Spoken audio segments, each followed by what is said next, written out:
Lane, I want to thank you for joining us on the Best of White Rock. I'm so excited to have you here because I think you've got a story that is worth being shared with people.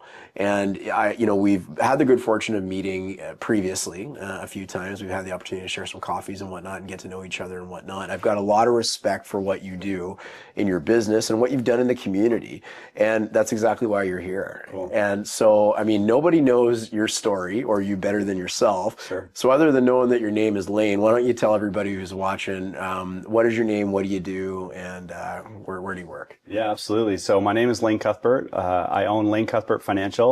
And in the finance industry, financial advisor can kind of cover a multitude of different parts of the industry, but really what we like to focus on is life, critical, disability insurance, and then also doing financial plans, and then estate estate transfers, corporate estate transfers, wealth transfers, and legacy planning for a lot of families. Okay, that's awesome. So I mean, and that's a big world. Like there's lots going on there for sure. Yeah. What's your favorite part about it? So like, do you like the insurance side? Do you like the wealth transfer? Like what's the one that gets you most excited when you have the opportunity to do it? Yeah, absolutely. I actually am a benefactor of life insurance. When I was young, my mom was in a car accident, and so because of someone's pre-planning, I'm the benefactor of living in the legacy that got left behind because something tragic had happened.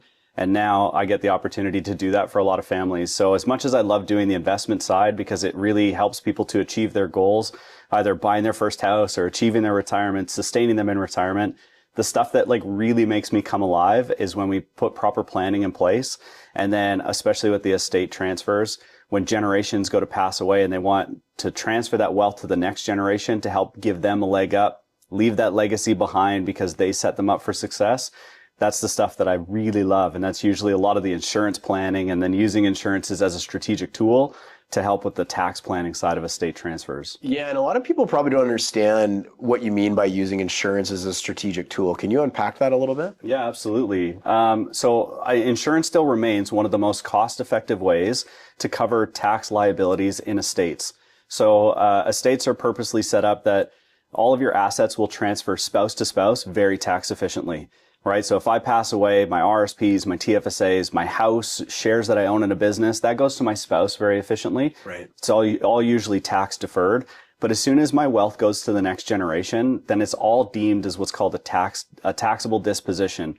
So I have to sell all my shares today when I pass away. My RSP, I have to take all of that income as income in the year that I pass away. Oh, wow. And if you start paying the highest marginal tax rate on that stuff, for those that don't know, right, the highest marginal tax rate currently in BC is 53.5%. Oh my gosh. So more than half of the wealth that you've spent your entire lifetime accumulating is going to be gone to taxes. So insurance compared to the tax bill, right? So on $1 million, you've got $535,000 of taxes owed. The cost for a $500,000 insurance policy is going to be a fraction of what it actually costs to cover that tax bill. So the insurance premiums might be $50,000 or $75,000 compared to paying $535,000 in taxes that you actually owe. So when we do a lot of that kind of planning, especially for business owners or especially for people that are transferring their house in the White Rock area, right? Which is, I mean, everybody loves White Rock. We got the beach, you got the pier. It's a special place to live in the greater Vancouver area. When you want to keep those assets inside the family as a vacation home, as a family home, if you don't have something in place to cover the tax liability, then family members end up forcing their hand and oftentimes selling the property when they don't have proper planning in place. And that's where we can use insurance to make sure that tax liabilities are covered and assets stay in the family. I love that you explain that. A lot of people I don't think understand that world that well, and are they maybe scared sometimes to reach out to a financial planner or a wealth planner to help them understand this stuff? Like, do you find that you get a resistance from people to initially kind of come in and have those initial conversations on that sort of thing? Yeah. I find that the younger generation is more open to having those conversations. Okay. And I think it's just been a little bit more in their face that they say, you know, we're looking at the Everest. We want to buy our first house, but home prices have gotten so expensive. We're never going to be able to do that. So you're attacking a different sort of mindset. You're helping them to overcome this limitation that they put on themselves with creative thinking, right? The financial landscape has changed. we definitely need to come up with new financial solutions to achieve the new financial landscape. But with the older generations, it's a lot of times it's just something that the boomer or older generation never talked about. Right. So like my parents would never tell me what their salary was. Well, I get that when I'm 13 and I don't know what salaries are, and I'm probably going to go tell someone on the playground what my dad makes for income for their job. But now that I'm an adult and I have my own kids and I have my own life, my own career, it's okay for us to have these adult conversations about our finances. And truly, like, I don't know what really holds older generations back, because I've purposely structured the business in such a way to say, if I can't add value to you, to your estate, to your beneficiaries, then it's not going to cost you anything. Yeah, I remember you saying that. That's such a neat way to structure it, because people are looking for value at the end of the day. And maybe that's one of the gatekeepers that keeps them from coming in and having these crazy important conversations that are really going to change the world for them. Right. And they're maybe not even, I mean, let's be real. They probably don't know what they don't know. They're completely unaware of that. And to have that knowledge going in, that I can go and have a comfortable conversation with someone who's just trying to give me value and help me and even give me options. Right. And, you know, should they choose to work with you, great. Right. But you can help set them on a path of having those conversations and learning a heck more about what they can do to protect their assets or their family's assets and wealth and all that sort of stuff. Yeah. And I think that's like the first thing they'll say is, oh, you know, it's probably got some big costs associated with it, and I don't want to pay that. And it's like, well, no, I want to show you what the liability is and what that cost is, right? If you got $1 million estate and it's going to cost you $535,000, that's the cost of the ignorance of not knowing what it's going to actually cost you. And then I get to come and say, well, here's a solution. It's $50,000 or $75,000, whatever that number ends up being. And here's how much it's going to save you. That's the stuff that I'm really after, is like, I want the accolade of going, I saved this person X number of dollars.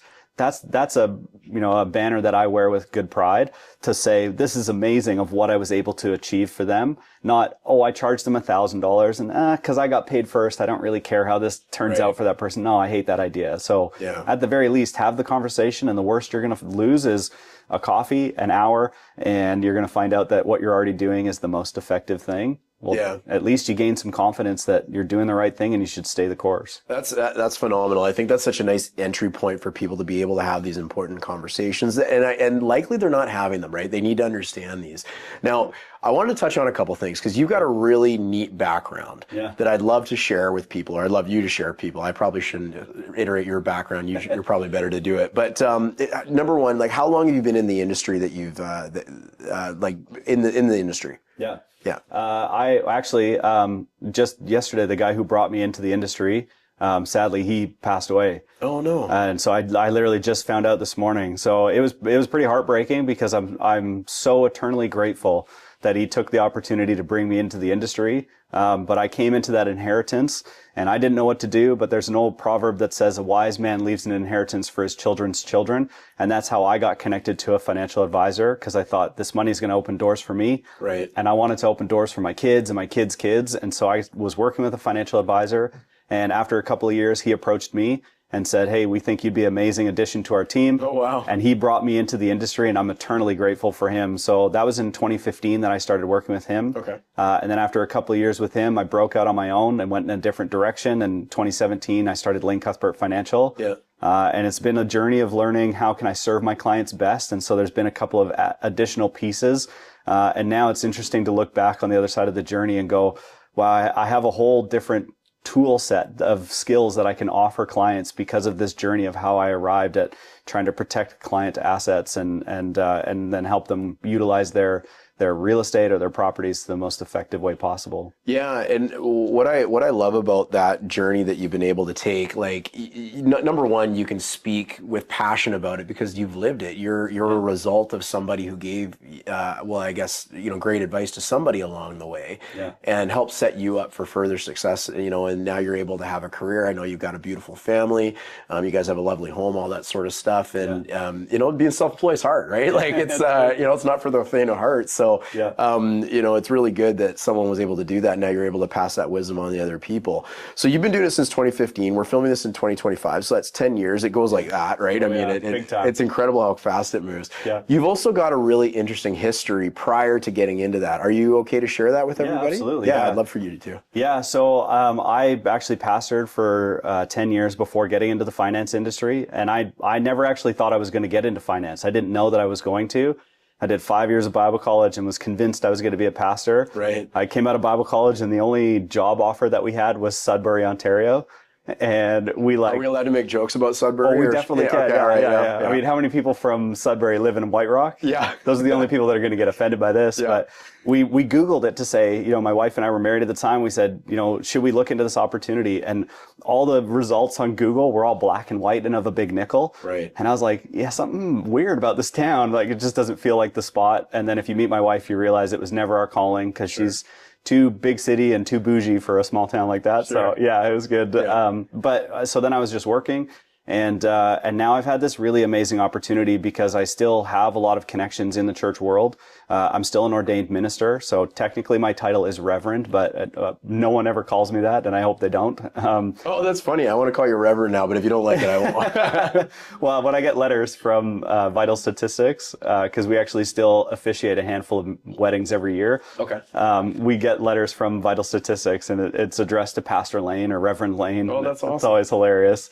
But now I get to kind of meld those worlds together. Yeah, well, and that's what you know, not that it's your claim to fame, but it certainly makes me think of you about what you're doing to creating opportunity, or in terms of creating opportunity for some of the churches locally that have some problems going on. So, you know, aside from what you're doing for people with investments, and it's all wonderful, and I don't want to take away from that, but I think this is such a neat niche thing that you're doing that's going to help a ton of people.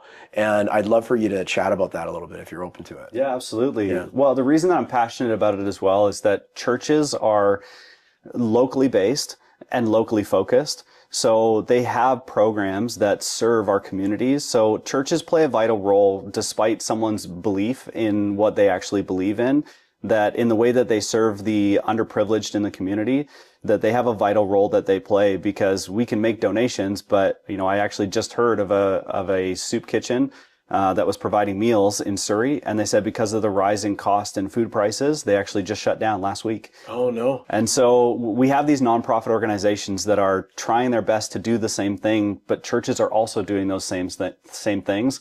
The difference is church actually has assets, right? And so they have these big pieces of land. They've owned them for 150 years.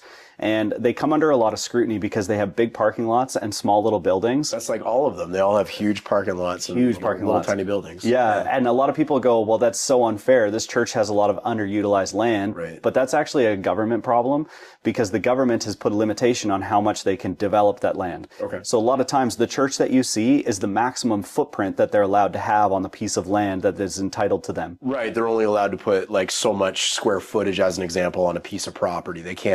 You can't just put up a tower with tons of units or townhouse development unless it's zoned appropriately. Yeah, exactly. Right.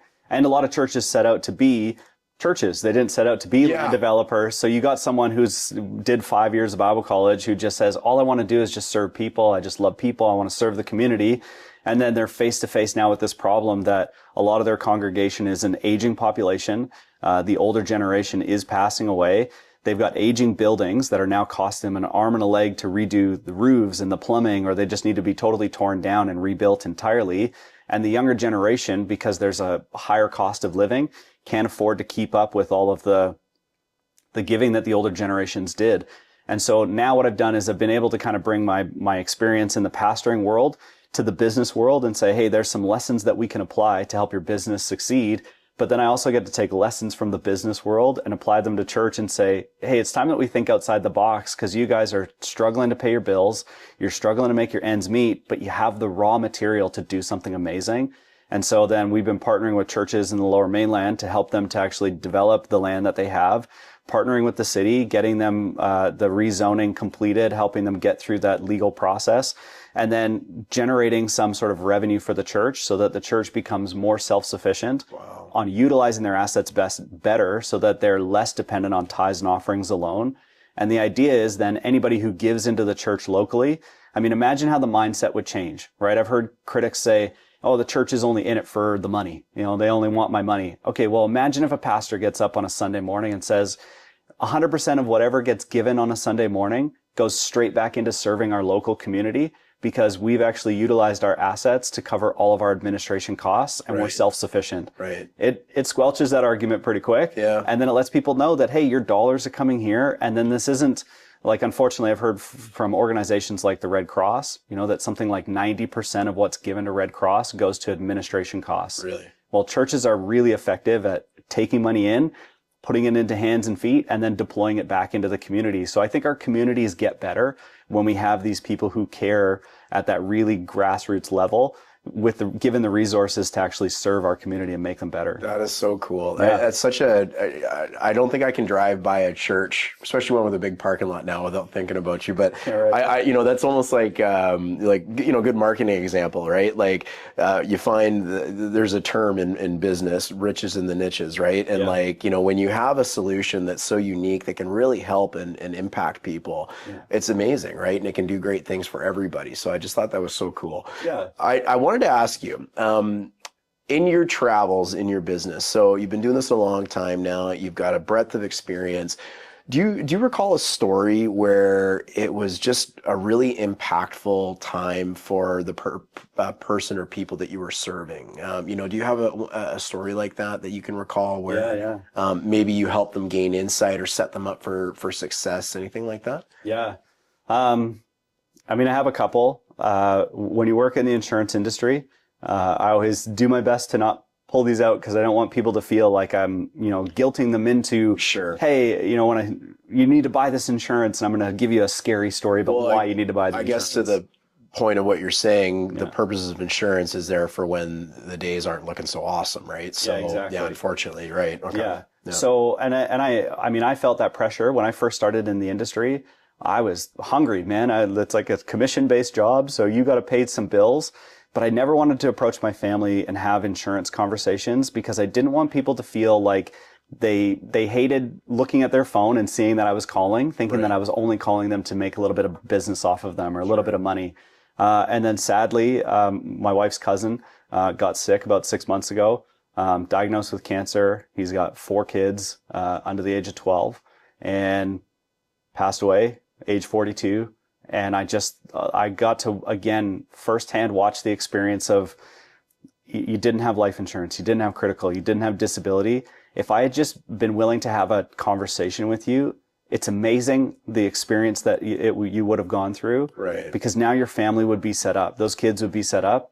And now you see the generosity of people, which is incredible that exists, right? Coming along and doing like a GoFundMe and family members coming along and, you know, putting more hands to the family to say, we'll help to watch the kids. We'll help you to, you know, take care of the property and all that sort of thing. Sure. But man, it just like, if the insurance was there, you got that peace of mind that regardless of what happens, you're taken care of, then your kids are taken care of, then your spouse is taken care of, because it's a grieving process and there is no shortcuts to getting over grief.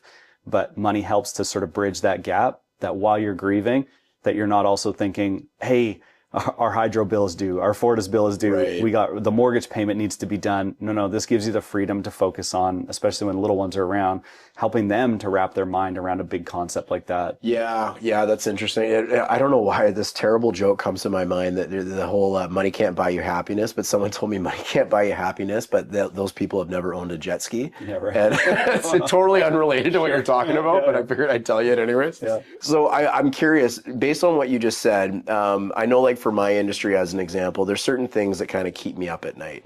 Yeah. You know, whether it's helping a client kind of navigate the purchase properly or the sale properly. Actually, one of my biggest fears as an example is just people not getting the right advice, right? For their own particular situation, because it's all different. It's not just buying and selling. But like for you as an example, is there anything that kind of keeps you up at night that you, you get where I'm going with that? Yeah, I get it. Yeah, for sure.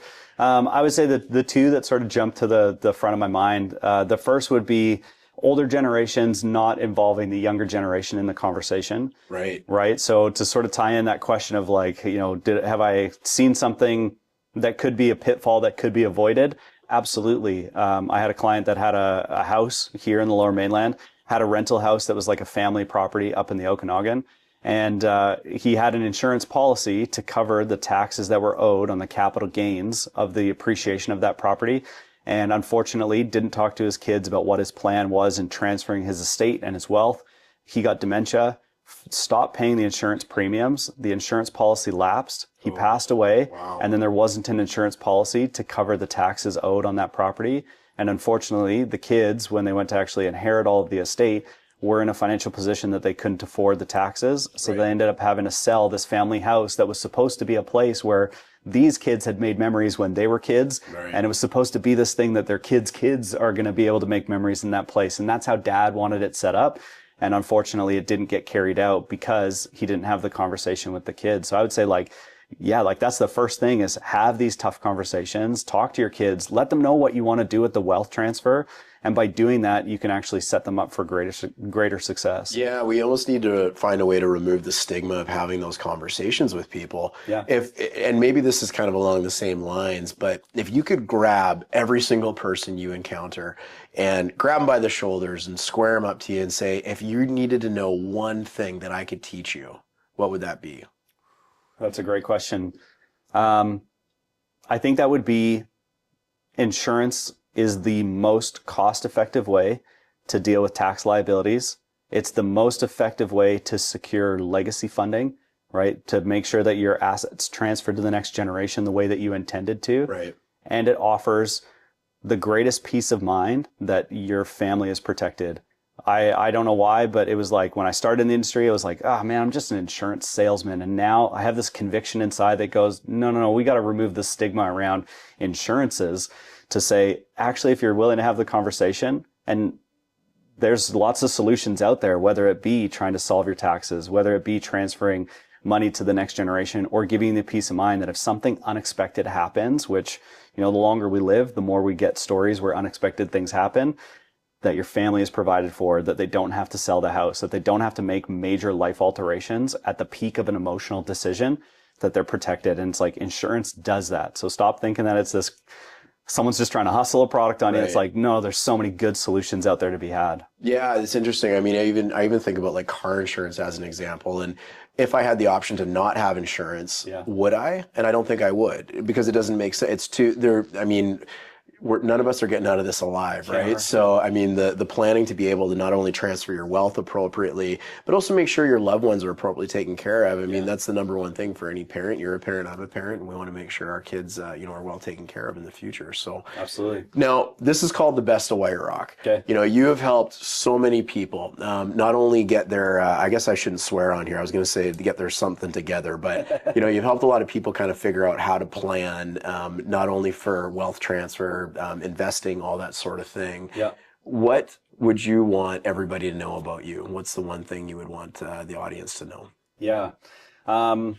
This is going to maybe come across a little arrogant, but I hope that at the end they'll understand why I'm saying it. I have had enough success in my business now that I'm not sitting down to have a conversation with you because I want to hustle something on you. Right. I'm sitting down because I just want to solve problems. My bills are covered. My business has been made. And so now when I meet with clients, I get the opportunity to start with them and just say, what do you want? How can I help? And it's not going to cost you anything unless I can add value to your life. And that, I think, is always how business should be built. But I understand the early phases of a business. It's hard to do that right in the beginning because you got a mortgage payment knocking on the door and you got something that you need to cover. Well, now that I've had a decade in the business and I've been strategic with my assets, I'm now covered to the place that I get the freedom to meet with people and say, hey, this isn't going to cost you something. I don't want to charge you an arm and a leg. I want to charge the insurance companies an arm and a leg, the investment companies an arm and a leg, because I started with you. You told me you had a goal to accomplish.